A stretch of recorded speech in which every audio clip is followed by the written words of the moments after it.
Oi, pessoal, tudo bem? Hoje eu vou falar sobre o carcinoma de células de Merkel, dando continuidade a essa série de vídeos sobre os principais tumores cutâneos. Então, o carcinoma de células de Merkel, ele, pela última atualização da Organização Mundial de Saúde, ele foi classificado como um tumor neuroendócrino da epiderme. Lembrando que as células de Merkel, elas estão presentes na epiderme, não são visíveis a olho nu, e a gente costuma normalmente ver essa neoplasia na derme, apesar de ter alguns acometimentos cutâneos epidérmicos, como eu vou falar um pouquinho mais adiante. Esse é um tipo de tumor cutâneo que ele é bastante raro, mas muito agressivo, que também costuma estar associado à fotoexposição, mas existem outros fatores de risco, como, por exemplo, o poliomavírus. E os sítios mais comuns de acometimento são as pálpebras e a região periorbitária, principalmente em homens brancos e idosos.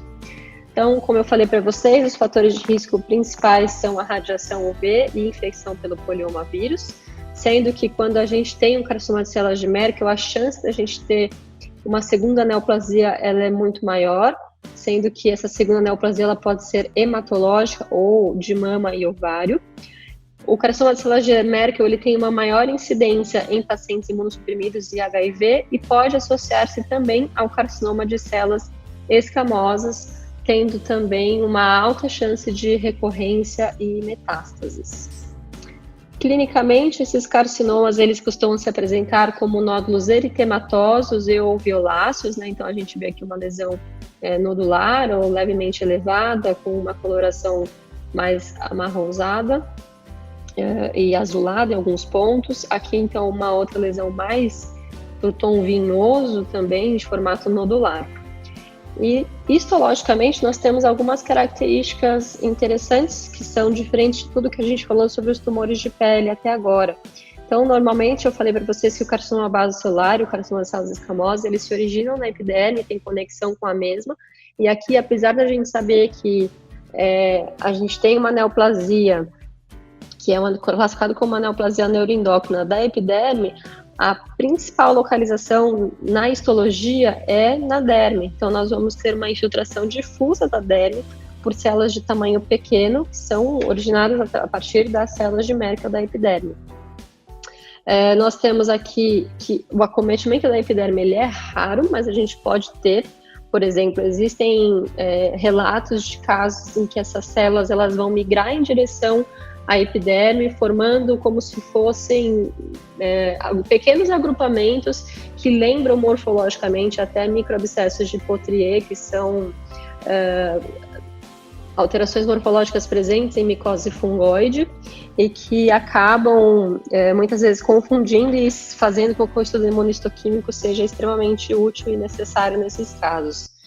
Nós temos muitas mitoses e normalmente uma atipia muito marcante, e o diagnóstico diferencial ele vai se dar com linfomas, porque são tumores que também podem ter células de tamanho pequeno, e metástases de tumores de pequenas células. E aí a gente tem uma gama muito ampla de diagnósticos, mas um exemplo bastante comum é o acometimento cutâneo de forma secundária por um carcinoma de pequenas células pulmonar, que é o old cell carcinoma, que a gente conhece, e que o perfil imunistoquímico é um pouco diferente. Então, aqui no carcinoma de células de Merkel, nós temos a imunistoquímica positiva para a citoqueratina 20, num padrão muito peculiar, que eu vou mostrar para vocês na lâmina como fica, e a presença de positividade para marcadores neuroendócrinos, como a enolase neurônio específica, também conhecida como NSE, cromogranina sinaptofisina, e o Ki67, que é um índice de proliferação celular, ele costuma estar positivo em cerca de 100% das células. Quando a gente está falando de um carcinoma de pequenas células do pulmão, por exemplo, acometendo secundariamente a pele, nós temos citoqueratina 20 negativa e, no caso do pulmão, nós temos citoqueratina 7 positiva e TTF1 também positivo, tá? Então, faz o diagnóstico diferencial morfológico e imunistoquímico complementar. Então, lâminas aqui para a gente ver como que a gente veria um carcinoma de células de Merkel na histologia, né? Então, aqui nós temos a epiderme, e logo abaixo da epiderme nós já temos essa proliferação exuberante de células com bastante hipercromasia, por isso que fica com esse aspecto arroxeado. E quando a gente olha uma neoplasia como essa, né, células pequenas, isoladas e hipercromáticas, o diagnóstico diferencial morfológico ele realmente é bem amplo. sendo que deve passar, então, na nossa tela diagnóstica, de diagnósticos diferenciais, um carcinoma de células de Merkel, linfomas, carcinomas de pequenas células de outras topografias, acometendo secundariamente a pele, e até alguns sarcomas que são classificados como sarcomas de pequenas células. Nós temos mais de pertinho aqui, vocês conseguem enxergar que as células elas são ovaladas ou arredondadas, e elas têm um tamanho pequeno, que quer dizer que elas têm normalmente o tamanho de um linfócito maduro ou de uma hemácia. Então, nós podemos pegar linfócitos maduros e hemácias adjacentes para comparar com o tamanho dessas células e veremos que essas são células de tamanho pequeno. E comparando, por exemplo, a um queratinócito, que é uma célula já de tamanho maior, a gente vê que, de fato, é uma célula muito menor do que um queratinócito maduro. E quando a gente chega perto, essas células elas se dispõem de maneira isolada e a gente costuma ver essa cromatina muito peculiar de tumores neuroendócrinos de uma maneira geral, que é a cromatina que a gente chama de salpicada ou em sal com pimenta, em que a gente vê dentro desse núcleo áreas de maior condensação da cromatina que ficam mais pretas, mais arroxadas, né? E áreas de menor condensação da cromatina que ficam branquinhas. Então dá esse aspecto como se a gente misturasse num potinho o sal com a pimenta e ficasse esse aspecto salteado, né? De áreas de maior condensação de cromatina e menor condensação de cromatina. Além dessa característica da cromatina, nós temos mitoses exuberantes, né? Então isso é muito comum, figuras de apoptose também. E outras alterações morfológicas que a gente costuma ver é que essas células elas podem se dispor em cordões, né? Não só de forma isolada, mas às vezes formando cordões, uma atrás da outra, e esses cordões também podem ser conhecidos às vezes como trabéculas, né? Dispostas umas ao lado da outra. E a gente consegue também aqui ver com maior clareza que essas células elas têm alta relação núcleo-citoplasmática, né, RNC. O que quer dizer isso? Que a gente tem um núcleo muito grande para o tamanho da célula e a gente raramente vê citoplasma ou citoplasma muito escasso.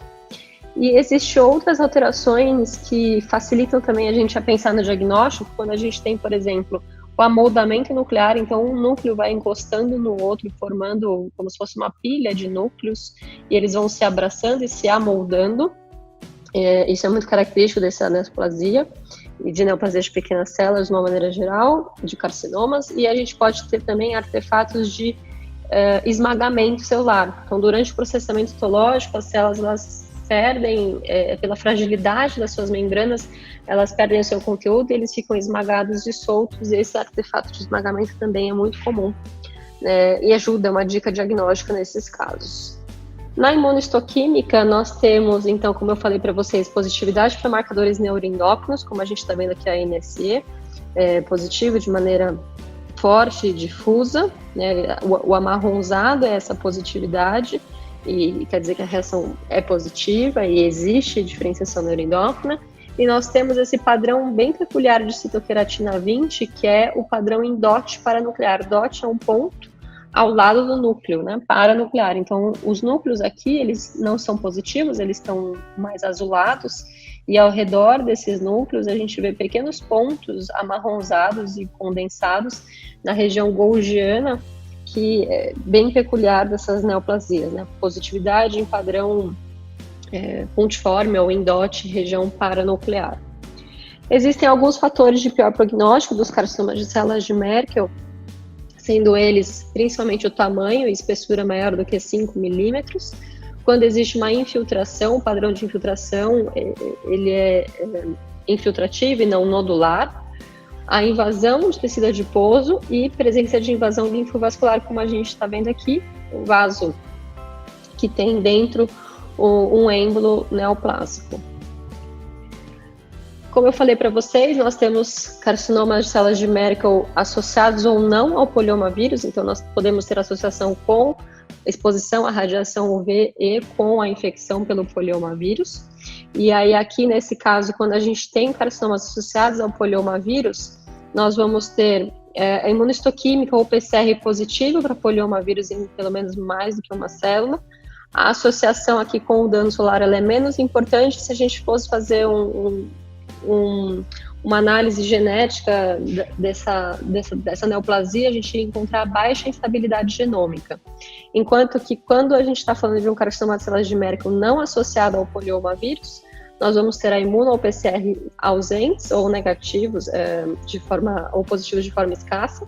E aqui eu vou ter uma forte associação com o dano solar, e nesses casos a gente vai ter uma alta instabilidade genômica se a gente analisasse essas neoplasias molecularmente. Então, para finalizar esse vídeo sobre o carcinoma de células de Merkel, alguns tópicos importantes que devem constar no laudo, principalmente para a gente fazer o estadiamento anatomopatológico adequado, o tamanho tumoral, que ele acaba sendo um importante parâmetro no estadiamento, a espessura em milímetros, se esse tumor ele se estende além da pele para músculo, cartilagem, fáscia ou osso, o índice mitótico, sendo que a gente tem que especificar o número, né, menor do que uma mitose por milímetro quadrado ou maior ou igual a uma mitose, especificando esse número. Se existem linfócitos intratumorais, que são componentes da imunidade do hospedeiro que ajudam, auxiliam na defesa do hospedeiro com relação ao crescimento dessa neoplasia, e se eles estão presentes, nós precisamos classificar em ativo e não ativo. Esse ativo é quando a gente tem os linfócitos tumorais tanto na periferia como dentro do tumor, e o não ativo é quando ele está apenas na periferia circundando esse tumor, ou a gente não tem linfócitos intratumorais. O padrão de crescimento é entre nodular ou infiltrativo, lembrando que eu falei para vocês que o infiltrativo ele costuma ter o pior prognóstico, e aqui muito semelhante ao que a gente já viu para os carcinomas basocelulares e de células escamosas, que é o status das margens cirúrgicas, se tem ou não invasão linfovascular e infiltração pelineural. Então, com todos esses dados aqui, a gente consegue fazer um estadiamento anatomopatológico adequado, guiando, então, a terapêutica desses pacientes. Eu fico por aqui por hoje. Eu volto em breve com um próximo vídeo que será sobre melanoma. Até breve!